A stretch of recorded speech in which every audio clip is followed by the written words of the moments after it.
So this is Steve, and we're here today with Larry Brown, who is the Allen County Council member for the 4th District. Correct. He's a Republican. He's running again for re-election.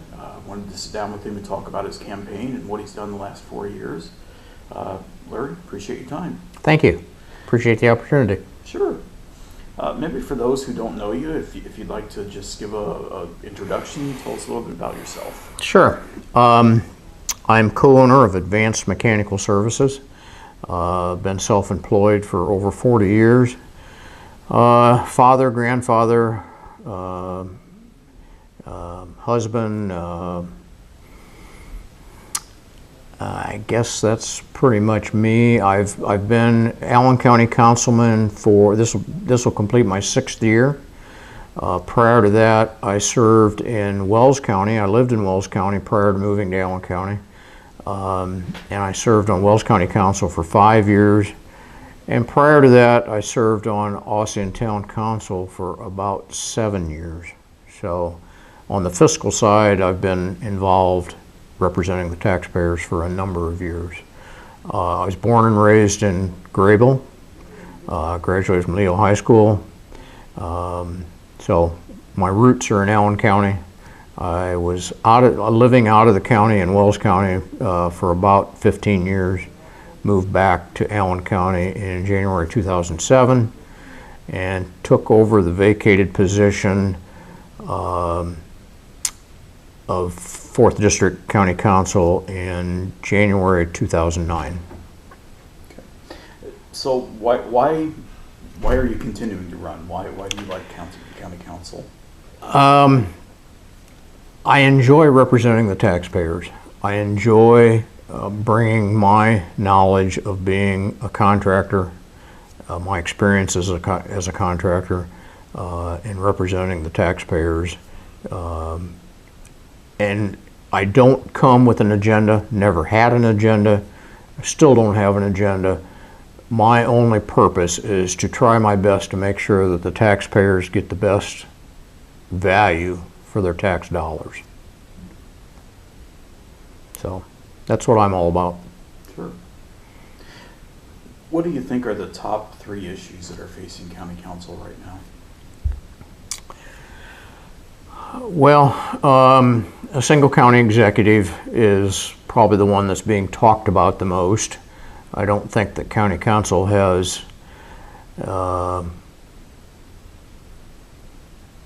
we definitely have skin in the game, because if the referendum is passed, the council will change from 7 to 9, and it'll go from 4 districts to 9 districts and so on. Other than that, I don't think council has much involvement. It's totally up to the voters. I mean, their vote is just as important as my vote. I have 1 vote. Each voter has 1 vote. Other than that, I think probably the largest fiscal item that faces county council right now is the ramifications, and I may quote the wrong bill, but I think it's 10006, and I think that is House Bill 10006. That is the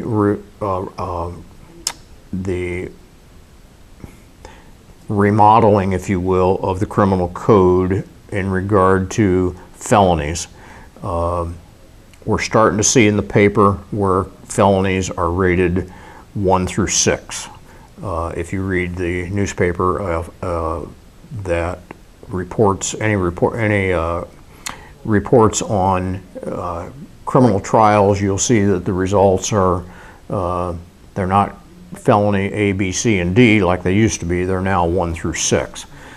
The way that affects council and the way that affects Allen County is that the bill that was passed, the law, the way it's written, requires the local county to house and take care of the 3 lower levels.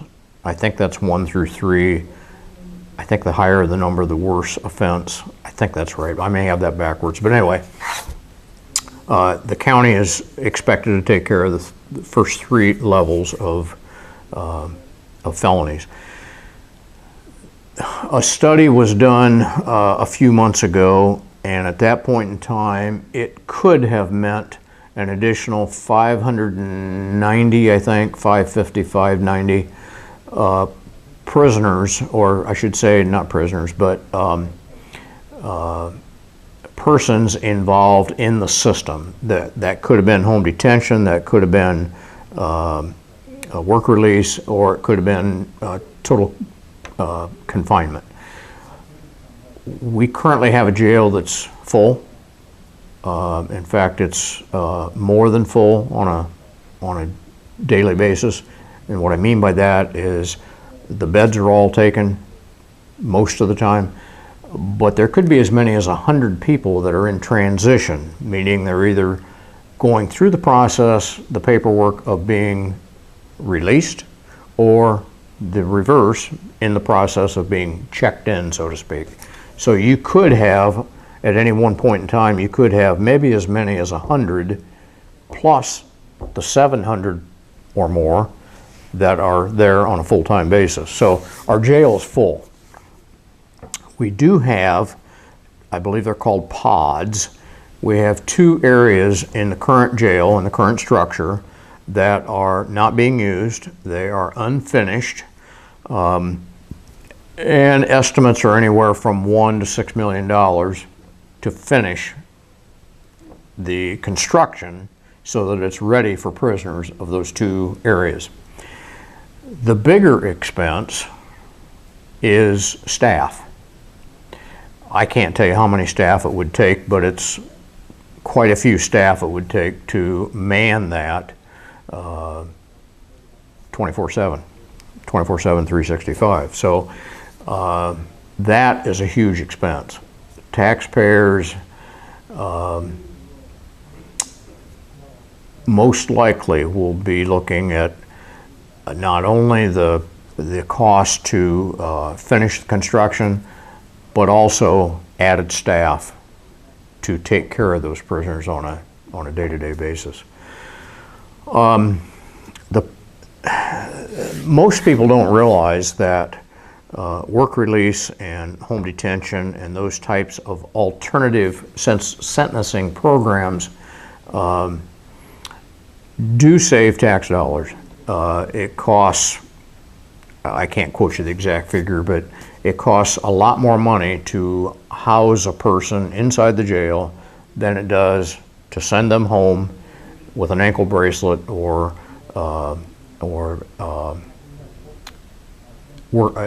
participate in work release. So that's huge. I mean, that's a big deal for a county of our size, and have to deal with an additional 500 plus potential prisoners or participants in the justice system. That's huge. That's a big deal. And quite frankly, I have no clue where we're going to get the money from. The state legislators, when they passed this bill, they were looking at, in my opinion, they were looking at saving state tax dollars, and that's fine, that's good, but all they did was push the burden on to the counties. And then out of their generosity, they come up with $6 or $7 million to be shared by 92 counties to take care of those additional prisoners. That doesn't even take care of Allen County, let alone all 92 counties. So the state is probably saving millions and millions, and Allen County is going to have to find ways to absorb that cost. So probably the third issue that county council will be, or is constantly faced with, is the decreasing revenue because of the property tax cap and the increased cost of operating county government. County government, Allen County government, has done a pretty good job of reducing staff where they can. especially as annexation takes place by the city, then the county turns around and reduces staff because a lot of services then become city responsibility instead of county. So the county's done a pretty good job of reducing staff. We have done there's always room for improvement, but I think we've done a pretty good job of reducing cost. Some of that has been through finding different ways of providing the same service, finding cheaper ways to provide the services. Sometimes it means doing things in-house, sometimes it means outsourcing. So we've done a pretty good job of keeping up with the decreasing revenue, but that decreasing revenue is going to continue. So we need to continue to find better ways, cheaper ways to provide services, and there will come a point in time when services will have to be prioritized because some services will have to be cut. That's all there is to it. So, kind of talking about the criminal justice Yep. system, and I know that it would require changes at the state level. It's not something that you could just strike off and do as a county council, but is it something that should be looked at as far as the city sharing in the costs of the criminal justice system? That's a very good question. In fact, that has, county council has broached that subject with our sheriff. We, not particularly in this current budget cycle, but that is being considered. Just to give you a snapshot of what happens, if the city of Fort Wayne Police Department arrests a person, they take them to the county lockup, to the jail, and that person then becomes the responsibility of the county. City doesn't have a jail, they have no confinement facility at all, the county provides that. So all the cost then become the county's responsibility for that person that's arrested. Should the city participate in some of the confinement costs? I think they should. At what level, I don't know. I think there's a lot of discussion that needs to take place. You know, you have to keep in mind that just because you live in the city doesn't mean you don't pay county taxes. So the city residents are paying county taxes, just like those who live in the unincorporated areas. But yes, I think the city should participate. There needs to be a lot of study done and a lot of discussion about that subject. Do you think that things moved a little too quickly, writing the property tax caps into the Constitution? And do you think that was a little bit quick without maybe testing the ramifications? Well, as my memory serves me, we had plenty of time to talk about it. The problem is the only side of the conversation that I'll say got traction or made it to the press was the positive side from the state legislators. They commanded the audience, and so their side of the story was presented over and over and over, that this was the best thing since sliced bread, and there was going to be you know, people would finally have a cap on their property tax, and they would know ahead of time, this, you know, if my property is valued at $100,000 and it's a residential property, the maximum tax I'll pay is 1%. That's fine and good, but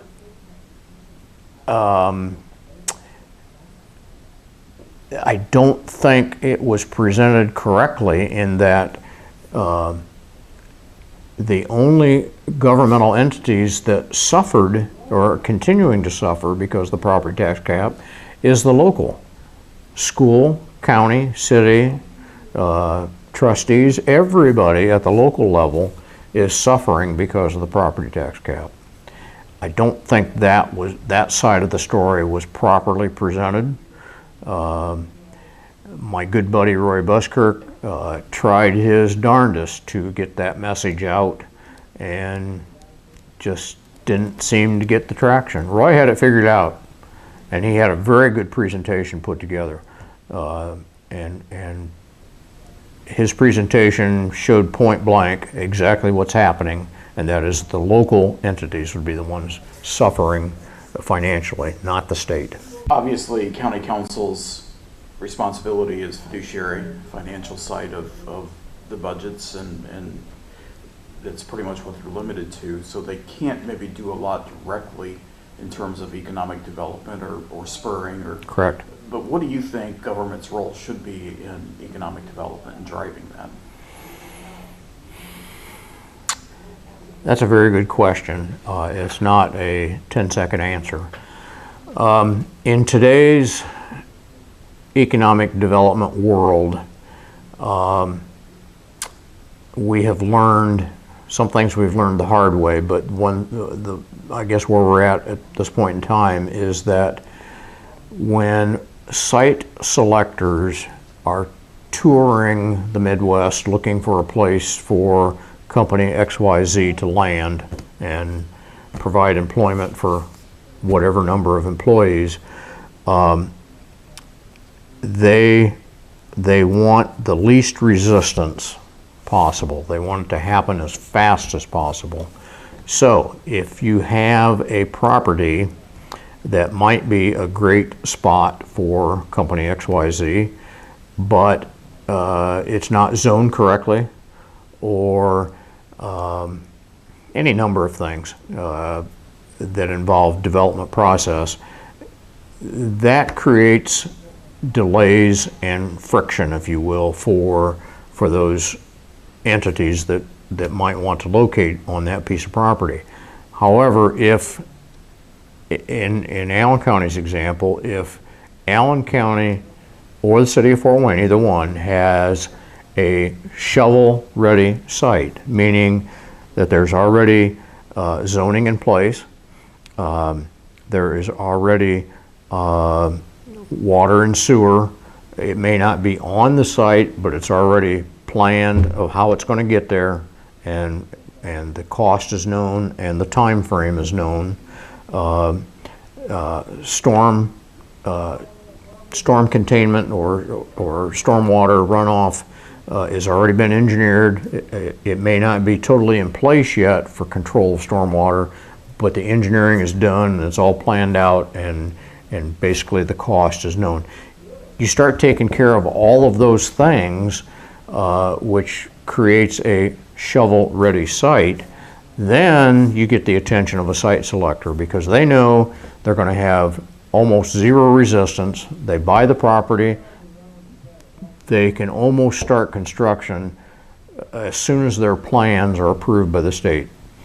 They don't have to do zoning. They don't have to do stormwater runoff, engineering and development. They don't have to negotiate for water and sewer or street or traffic, or all those things are taken care of in a shovel-ready site or shovel-ready development. We have found, and we've just had a great success, Allen County Council approved quite a bit of money for Allen County Economic Development to purchase property to create shovel-ready sites. The success I referred to is Stonebridge development near the GM plant. A huge success. That property, I'm going to say it was purchased about 2 years ago. All the engineering's done, all the stormwater management is done. That property was ready, and a company from outside the area jumped on it and is in the process of buying that property. That would not have happened had that not been a shovel-ready site. They would have gone somewhere else, maybe not even Indiana. But with being shovel-ready, that's what happens. And those, we kind of think that most of the companies that will land on that site will be automotive related, manufacturing jobs, and they will be decent jobs. I'm going to call them good jobs in today's market. Sure. Kind of along with economic development tax abatements. Tax abatement's a bad word. We now use tax deferral. Oh, okay. I struggle with tax deferral personally because being self-employed for over 40 years, I've never asked for anything from government. But realistically, the market, when you have states competing against each other, and we in Fort Wayne, Allen County, we're right next door to Ohio, we're just up the road to Michigan, so there is that tri-state competition, if you will, and it's a constant competition to lure or attract new business. Why should they come to Fort Wayne, Allen County when Ohio will give them 10 years no taxes? Michigan will do whatever. So the market has forced the hand, if you will. The market has forced the creation and the enhancement of tax deferral. We recently approved a super tax deferral plan. If a company can show that the jobs they will create are, I can't remember the percentage, I think it's 10% over the national average for that occupation, then that company would be eligible for a super abatement or super deferral, which means we could go as long as 10 years, no taxes, and then taxes would start at 100%. The thought process there is to lure higher paying jobs to Fort Wayne, Allen County. Will it work? We'll have to wait and see. It's just another one of many tools. I call it a tool in the toolbox. It's one of many tools in the toolbox that economic development personnel can use when they're trying to attract new business. So, not sure I answered your question, but sure. And along with that, holding companies accountable. Sure. Clawbacks. Sure. How important is that? There are currently, state law allows us to have a yearly report for companies that receive tax deferral, and they have to report on their success or failure, whichever the case might be. So they yearly have to report. If they don't report, then county council has the option. I say option because it's totally up to county council. County council can take away that deferral, and they'll immediately go to 100% property tax. But county council also has the flexibility to take into account the downturn in the economy.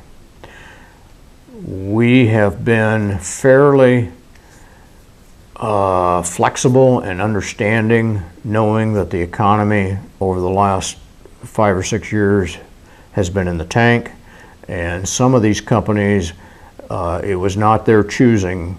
They didn't choose to drop their production by 50% or whatever the case might be. It was strictly related to the economy, and so county council for the most part, went along with, took that into consideration and continued their tax deferral. So the naysayers will say that we don't hold them accountable enough, but in my mind, there's a fine line between accountability with the current tax reporting form. It's not tax reporting form, the current employment reporting form, and going to a certified payroll, if you will, and requiring businesses to spend thousands and thousands of dollars just to fill out a piece of paper.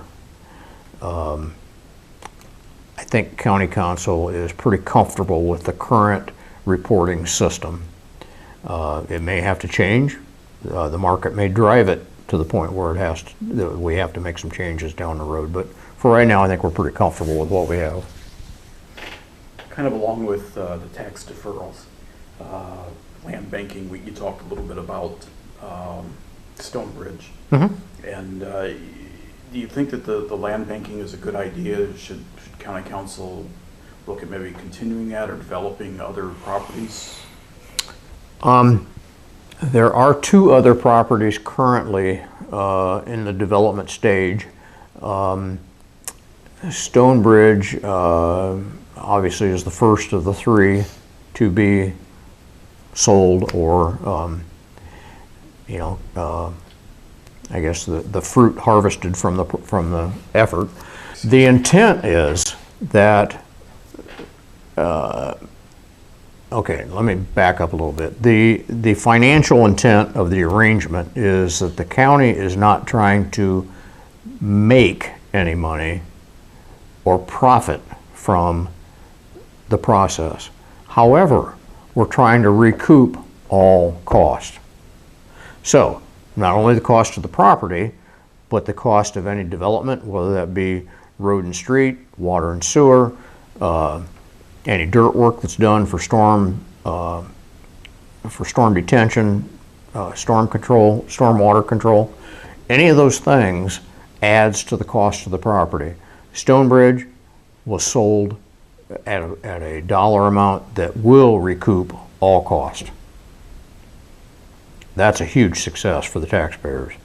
Now, the intention of County Council is that money will come back to Allen County Economic Development, and they will have that money available to repeat the process over and over. So I think it's a good thing. It's when businesses in today's economic development world, businesses want to have the least amount of resistance when they come to a community. They want things to happen fast. They want it to happen overnight if it could. Quicker the better, and they will, with the internet, with fiber optics, so many businesses could be located anywhere in the country, absolutely anywhere. Fort Wayne Allen County is unique, I think, in that we have a manufacturing history, we have an automotive history, and we are centrally located between Chicago, Detroit, Indianapolis, Cincinnati, and Dayton. Our geographic proximity to those cities is huge. So we're lucky. We're never going to be a Silicon Valley. We don't have mountains and oceans, but we have a lot of positives. And so I think our economic development teams have been trying to advertise those positives, and we're starting to see some results. Well, kind of talking about that low resistance that businesses want, one of the major things that you've been involved in the last especially few years has been the permitting. Sure. Talk to me a little bit about that whole task force that you have been on and what you guys have accomplished. Sure. Roy Buskirk pulled a group together of representatives from city and county, 2 from county council, 2 from city council, a mayor's representative and a commissioner's representative.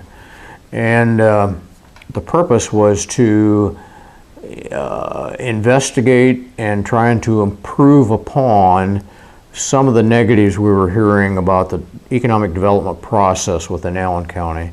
There were some people that were making comments that, you know, it was easier to develop in downtown Chicago than it was Fort Wayne, Indiana. You know, things like that are a strong negative, a huge negative when it comes to economic development. And so, first of all, we wanted to find out, you know, is there any truth to that? And if so, you know, why is it so difficult? When we knew that our neighboring counties, granted they're much smaller counties, but our neighboring counties had huge successes, not near the quantity that Allen County's had, but they have had successes, and people have commented that it's so pleasant, it's so easy in Wells County or Huntington County or DeKalb County. So, you know, why was Allen County being so difficult? Well, what we discovered is, first of all, Allen County is regulated by the federal government different than any of our surrounding counties, and that's because of population, which gets to density, which gets to stormwater control. The more asphalt we have, the more roofs we have, the more houses we have, the more people we have, all those things lead to the necessity for a higher level of stormwater control than our neighboring counties that are a lot more rural or farm ground, grass and whatnot, that will suck up moisture that Allen County's doesn't have that, okay? So that's number one. That is not only in stormwater control, but it's also in sewage treatment, it's also in water treatment. So we are held to a higher standard than our neighboring counties. So that's why it takes more engineering, it takes more planning in Allen County than it does in Wells County or Huntington County or DeKalb County. Then once we discovered that and recognized that fact, then we started looking at the processes. One thing we discovered was that the process had a couple stumbling blocks, and that is in regard to the city had standards, the county had standards. And even though they may have said the same thing, they were a different code number. And so if somebody was wanting to develop and you know, if you were in the city, you had to do it this way, and if you were in the county, you had to do it that way, and just because it was so cumbersome. So that is one area that we tried to improve upon. Another is that we required actual paper copy, and I can't recall the number. It seems like it was around 20 copies of prints.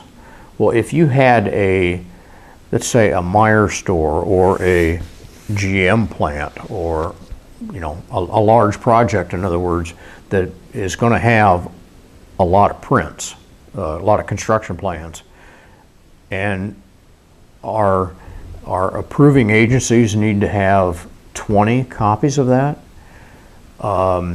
you're talking about a lot of paper and a lot of expense.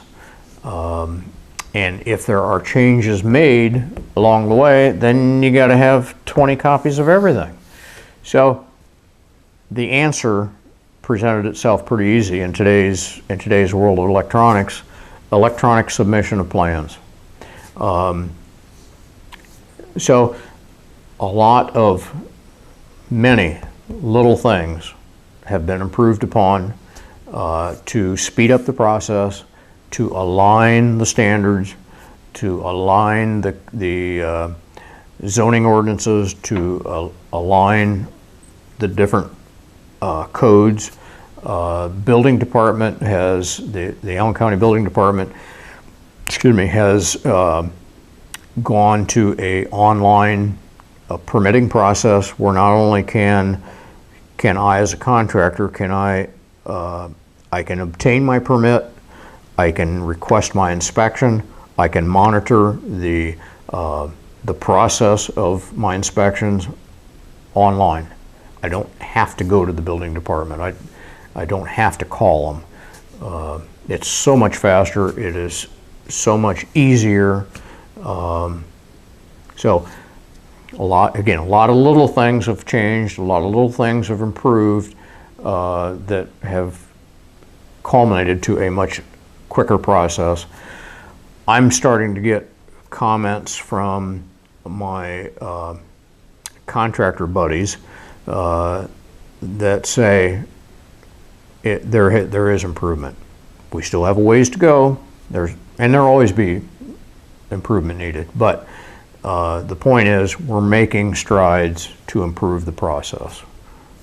That makes Allen County a much easier place to develop, even though we do have a higher level of accountability and standards put on us by our population.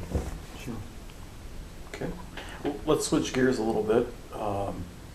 Talk about the referendum vote coming up in November. Sure. To eliminate the Board of Commissioners and go with a single county executive. Is that a good idea, do you think? Where do you stand on the issue?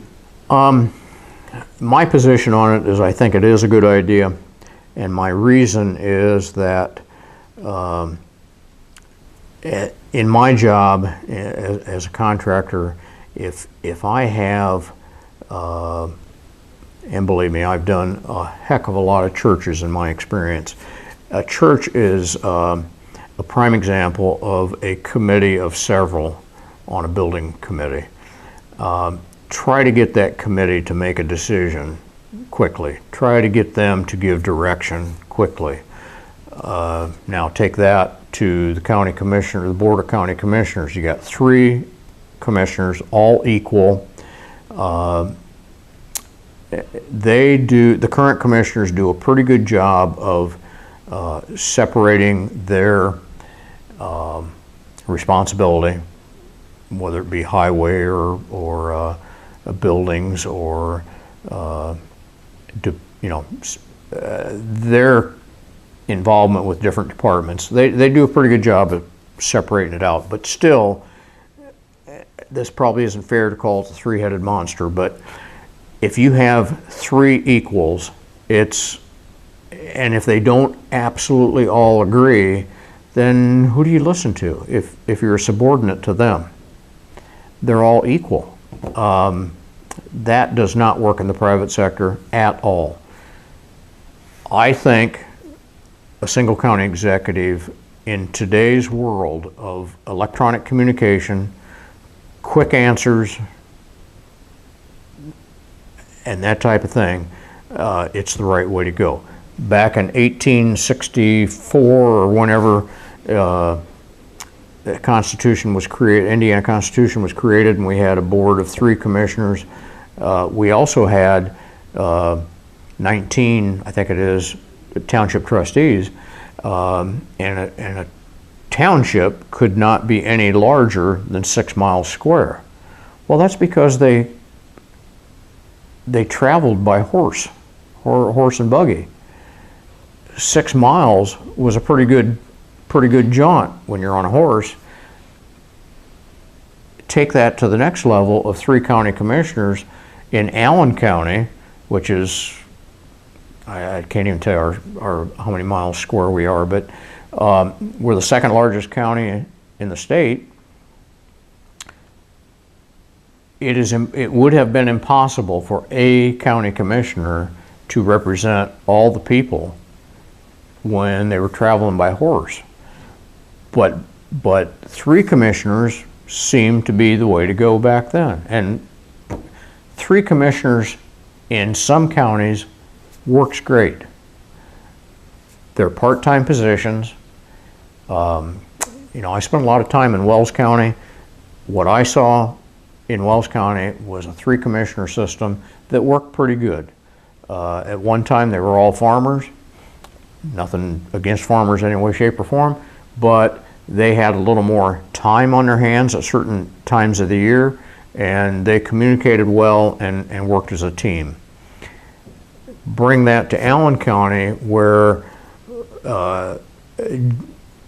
not only the physical size of Allen County is so much bigger, but the dollars involved in budgets and whatnot is at least 10 times bigger than any of the surrounding counties. The commissioners, the taxpayers are paying for full-time commissioners. I've said this before, I think they're getting about 2.1. They're paying 3.0 and getting about 2.1.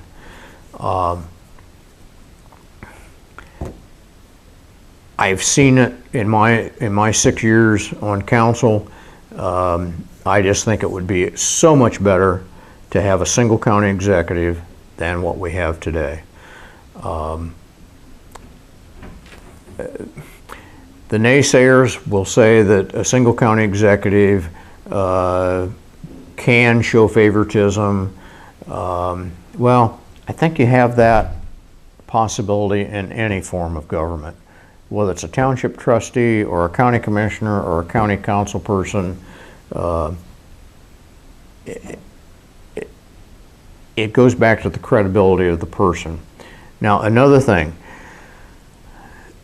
the naysayers are going to say, well, if you have a underperforming elected official, the voters will take care of that. They can vote them out. Okay, that can happen, and I'm here to tell you it hasn't happened. The electorate, the voters, either don't take the time to become informed, they don't care, they don't know, they don't do their homework, but they have not corrected the problem that exists in Allen County. So I think the single county executive is a good thing. And the other part of that referendum is the County council. Sure. How it's going to be Sure. divided up. And it Sure. would be, right now it's currently 4 districts. and 3 at large. 3 at large, correct. And it would become just 9 single districts. Correct. Yeah. One of the things that I hear about is loss of representation, Sure. is what some feel. How do you feel about that? Well, currently I am a district councilman. I represent the 4th district. That district is made up of about 89,000 people, more or less. Each of the 4 districts are as close to the same size and population as possible. The county council is charged with creating the districts. But there are a couple things that you have to, state law requires that when county council creates districts, they keep the population as close as possible to being equal, and they do not split precincts. So, when the last census was taken, county council had to make some adjustments. I believe, I may have this wrong, but I think District 1 needed to have a few more people. I don't remember how many thousand, but it had to have a few thousand more people. My District 4 had to go down in size slightly. District 3, I believe, had to go down slightly. And District 2, I believe, was pretty much right where it needed to be. So remember, we can't split precincts. So it was pretty difficult. and to still have 4 districts and make it somewhat logical.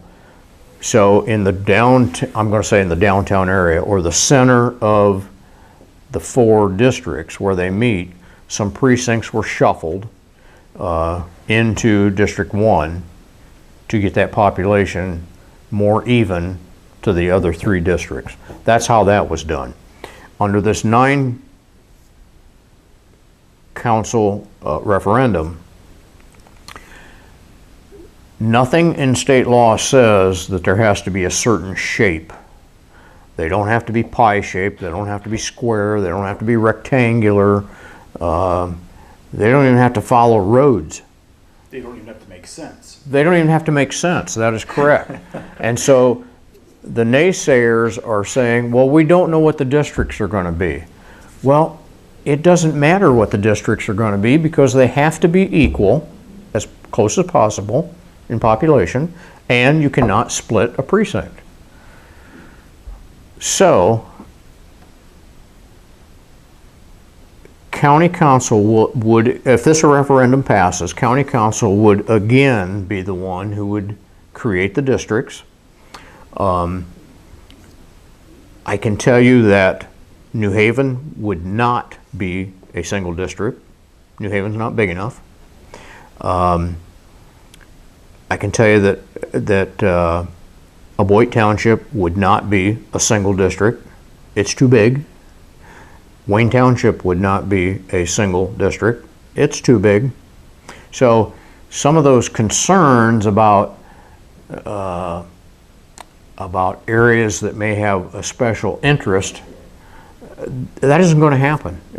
If this referendum passes, those special interest areas or groups would not be a single district. It just can't happen that way. So some of the naysayers are saying, well, currently we have a district council person and we have 3 at large that we vote for. That's a total of 4 that we vote for. Then we vote for all commissioners. Well, I've been at many meetings about this topic, and the question has been asked not in the format of being embarrassing anybody, but can you name all your county council people?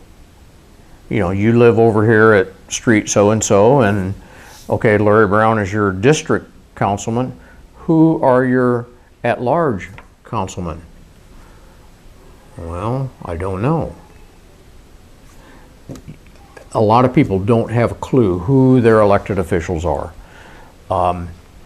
As I see it, I currently represent about 89,000 people. Under the 9 districts, it would drop down to about 39,000, more or less, maybe even a little less than that. And so I see that as a good thing.